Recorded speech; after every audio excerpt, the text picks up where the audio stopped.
Just making sure that this is hopefully recording. Yeah. Okay, so thanks everybody for being on the webinar. Today we're going to be discussing networking for business success.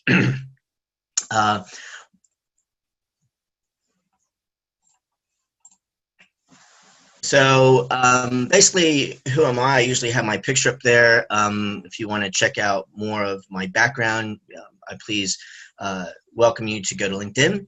Just look up Dr. Dion and connect with me, because that is actually one part of networking. And so I know that some of you are from a technical background out there. I've spoken with you before the start of this webinar. So we have people from various backgrounds, which is good.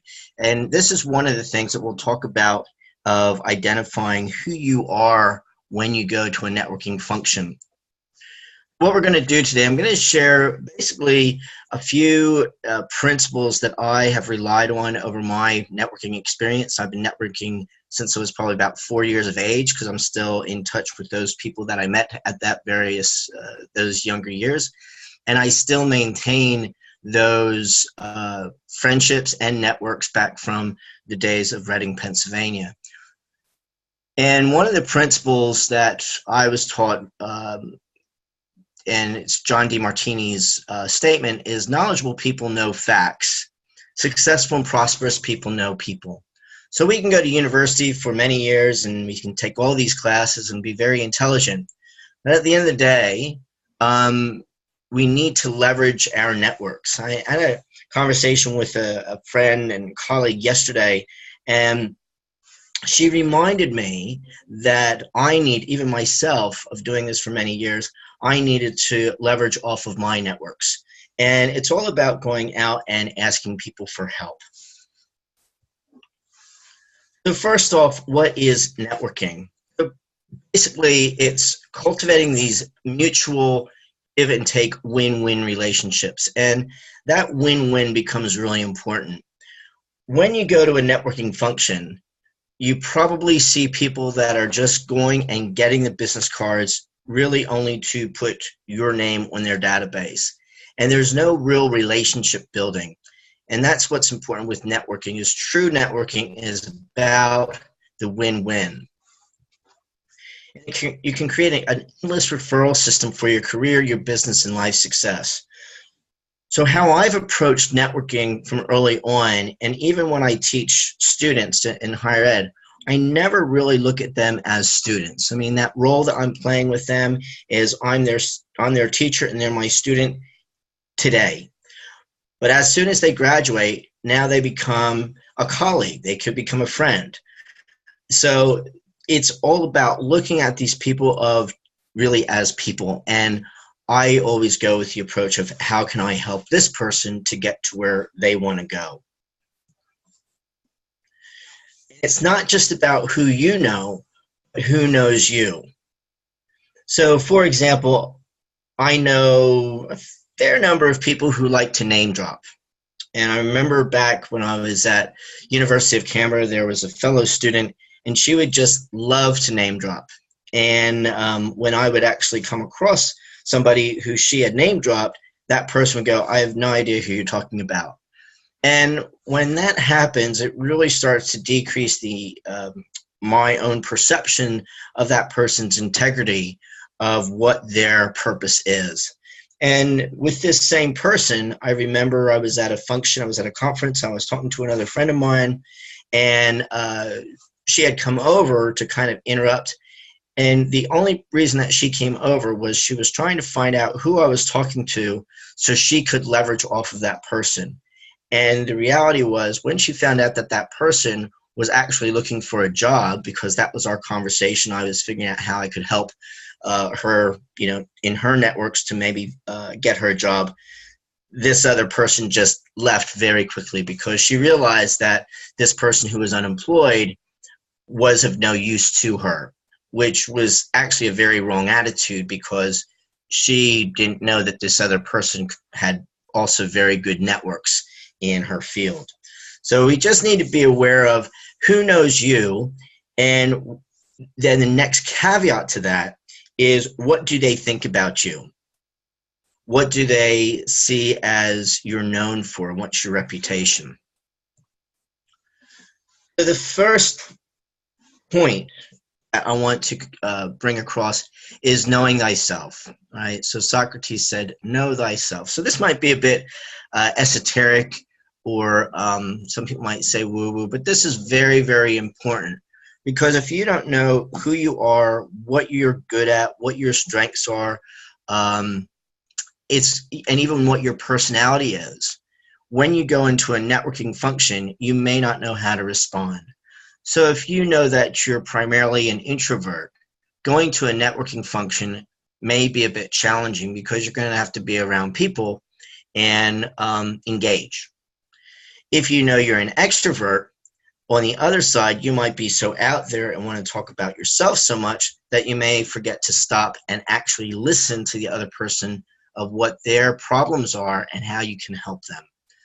So that's the very first part of networking, what I believe is to know thyself. The second part, and because we're really focused on networking for business success, is know thy business. So what business are you in? What service are you providing? So when I go to networking functions and I ask people what do they do, they'll quickly go on their spiel and they'll say they do websites, or the classic one in digital media is they'll get your page to #1 on Google. They tell me what they do, but they don't really share the solution that they're going to give me. They don't even ask, like, what is my problem in my business and maybe how they can help me.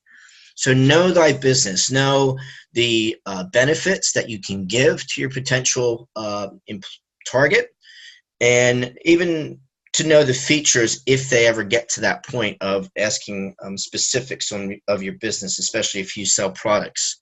So knowing thy business is a very, very important one. And we can go into that in a lot more depth of really taking apart your business and finding those real nuggets that you have. Because the other thing about knowing your business is when you go to these networking functions, there are probably going to be other businesses there that are in the same industry as you. Very rarely do I go to a networking function and find one digital media company. There's usually 4 or 5. And most of the time, they all share the same pitch. There's none of them that really stand out for me, which shows a problem in itself. So first, know thyself. Second, know thy business. Third thing is know thy target market. This is critical. So, and I see that this is a real challenge for many businesses. When I say, who's your target market? If it's in the fitness industry, many times personal trainers will say, well, everybody's my target market because everybody needs to be fit. True, they might need to be fit, but you're going to be spending a lot of energy trying to get to everybody. Knowing thy target market. So you might be a beauty clinic, and you could reflect back going, well, who do we really want to target? And that might be moms between the age of 25 and 35 who have free time during the day that are looking to pamper themselves, and they have a bit of disposable income depending on the location where you're at. When you have that down, then you can really start to craft your elevator pitch. You can really start to figure out, where do I need to show up or market to let them know that I exist. Okay. And this could be, in a sense, giving free talks to meetup groups. Meetup groups are a really great place to suss out where is your target market hanging out. If you're targeting tradies, male tradies, whatever your product is, it might be, and it sounds kind of funny, but it might be going to the pub at 4 o'clock in the afternoon and just having a conversation, and being able to converse and also look the part, that you're not intimidating and everything. So when you know the target market that you want to attract, then you know where you can show up, how to dress, the conversation to have. And if I choose, say, even 2 or 3 target markets that are very clear, your conversation with the moms between the age of 25 to 35 is going to be a much different conversation between the conversation you're going to have with women from the age of 55 and 65. If we're going back to that beauty clinic, they still want to look good, or say the day spa, they still want to look good and feel good, but it may be for different reasons. And so that's when you're having that conversation. In the networking, you're going to focus on that benefit. And I find many people get that wrong when they go out into a networking environment. So once again, first thing, know thyself, know thy business, and know thy target market. Who do you want to service? And it makes the job a lot more easier when you really know who you want to work with in your business. The fourth thing is, once you have that foundation of knowing yourself, your business, and your target market, now you can actually sit down and start doing research on where are these networking opportunities, right? And you can scope out a plan. I see many people, I'll give you an example. When I first, I lived in Canberra for 16 years before moving to the Gold Coast in 2010. When I moved to the Gold Coast, I probably knew maybe about 2 people. And I didn't really do too much the first year. I thought I'll just come up and hang out and suss out the place. And by year 2, year 3, I was like, all right, I need to go out and network, figure out what I was going to do. And I needed to actually go to almost every networking function because the networking opportunities were much different than Canberra. So I went to a lot of meetup groups. I think that going to meetup groups was almost a full-time job for as many that were out there, and just found out who they were attracting and were they fitting the market that I wanted to work with. And I was in the process of doing more business coaching them. And it probably took a good 6 months to go to these various networking things going, yep, I'll go to that one, I won't go to that one. I'll go to that one, I won't go to that one. Some networking functions I still go to. They're not my target market, but I actually have developed friendships through that networking function, and I go and just support the organizer and everything. And sometimes I may have to go up to Brisbane for networking opportunities because the market that I want here on the Gold Coast may not be as big. Sometimes I might go back down to Canberra. So know where those networking opportunities are. List them down, put them in your calendar.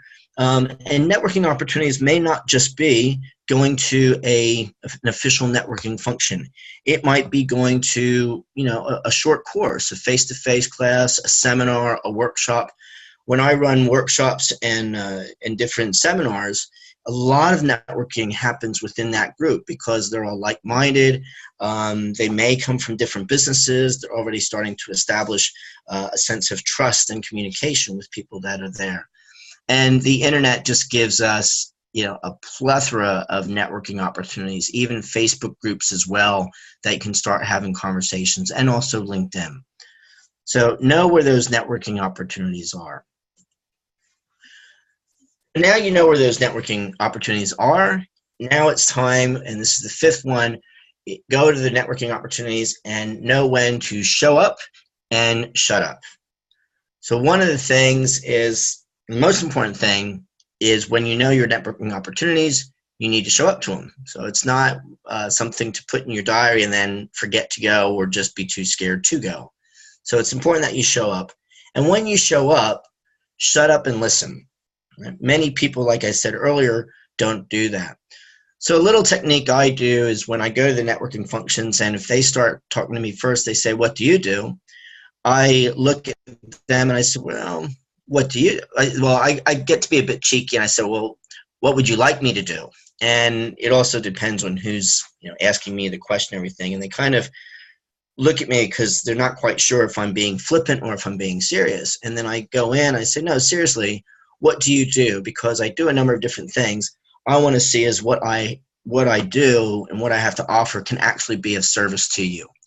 it changes the whole dynamic of the conversation, because now I'm giving them permission to tell me what they can do. And then I also ask a question going, well, tell me what's your biggest challenge right now in business or in your personal life, depending on, what it is.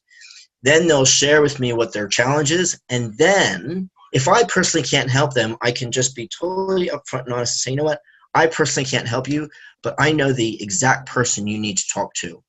And then I can already start that network, right? So networking is not about selling. And that's something that I see when I go to these networking functions, is that people are going there to sell. They're not really going there to expand their network or even their net worth. Going back to that slide where I said knowledgeable or successful people know successful and prosperous people. They know others in that category. They just don't, have that intellectual knowledge. So go in there and look and listen. It's really important. When I would go to these functions, the initial networking functions up here, I would really just sit back and listen, get an understanding of what these people were looking for. What was their target market? What was their mindset? Was this a group that I actually want to hang out with? Did they have a successful mindset, or were they all small businesses that were just going to stay small? When you go to these functions, if you want something from a connection, first determine what you can do for them. Put yourself in their shoes, and you need to listen. This is my dog. I put her down a couple of years ago, but she had the best ears. And if any of you are dog lovers, you know that their sense of hearing is very high. And that's kind of what we need to do when we go to these networking functions, kind of put on our dog ears and just listen for those subtleties. And because when you listen for those subtleties in people's language or in their tone and even the words that they use, then you can find those opportunities that you might be able to assist them. When you go to these networking functions, you also have to look at, well, do people know you? Do they like you? And do they trust you? So that's the other thing when you go to these functions, is what kind of persona do you give out? When they leave there, do they feel like they felt that they got to know you? Sometimes it's not always talking about business.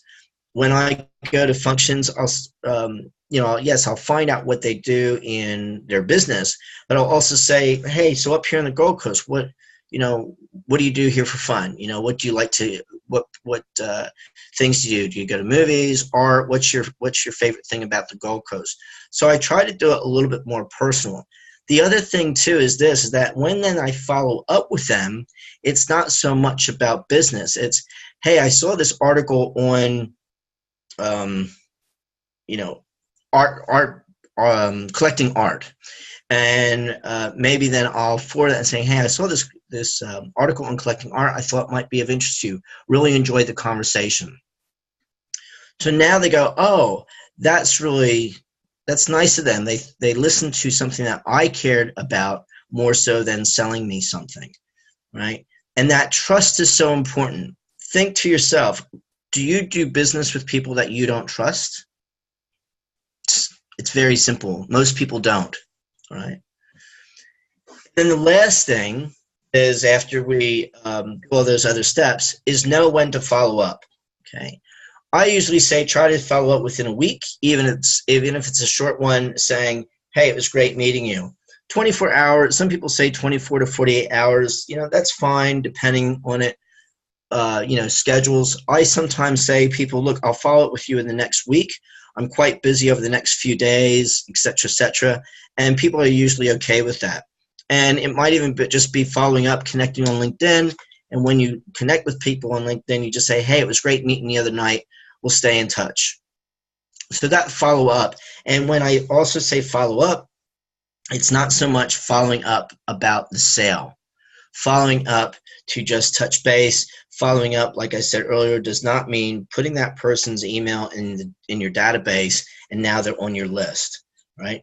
Going to a networking function should not be seen as a list building event, right? That's another conversation to have, but please, if it's anything you take away from this follow up, is not so much about doing the sale. The other thing too is that follow-up doesn't necessarily have to be about a face-to-face coffee.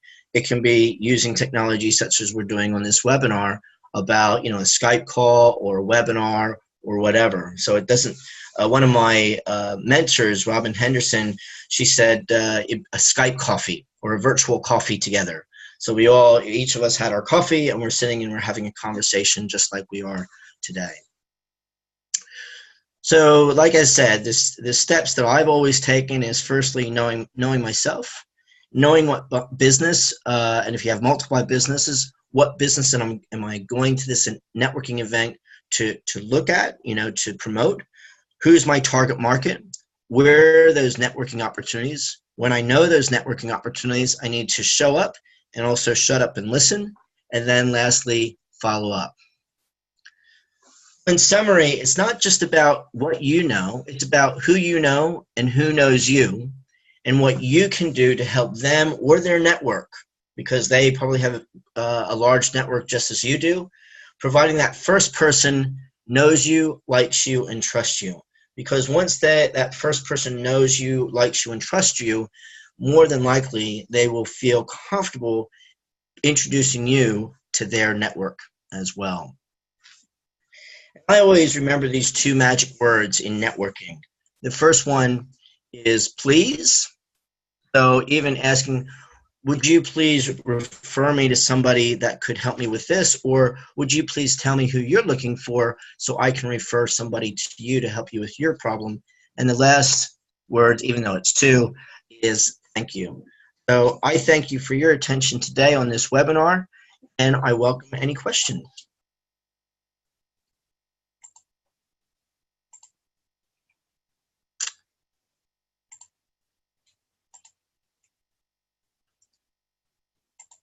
Hello, Dion.